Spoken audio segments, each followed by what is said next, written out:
Комуналните екипи задолжени за јавната чистота редовно се ја вршат работата, но сето тоа што несовесните граѓани го загадуваат со отпадоци не може секогаш експресно да се исчисти. Во центарот на градот, кај поранешниот објект на радиоканал 77, формирана е мала депонија со отпадоци. Улицата Јосиф Ковачев е строгиот центар на град Штипа. Овде околу зградите просторот е континуирано натрупан со отпадоци, а и кај стар канал 77 овде, позади мене, се створила мини депонија. Наред се одговорните да го решат проблемот, граѓаните реагираат. Потребна е програма за урбано уредување и расчистување на градот. Анкетираните граѓани реагираат поставувајќи си ги прашањата зошто плаќаме за комунален ред, но и тоа како може несовесниот однос кон животното опкружување е да биде доминантно.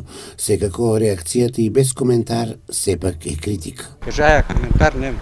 Треба да има програмски настап.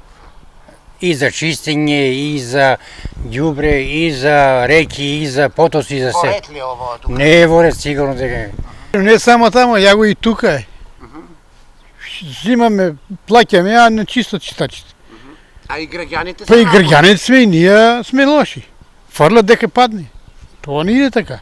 Инаку овој дел од центарот на Штип речиси постојана е грда еколошка слика. Сега овде ги нема контейнерите кои беа со лош изглед, но затоа пак отпадоците под терасите на зградата никој не ги отстранува, а скалите од пасажот се во состојба за срам. Граѓаните очекуваат одговорните еколошки инспекцијски служби конечно да реагираат за решавање на проблемот.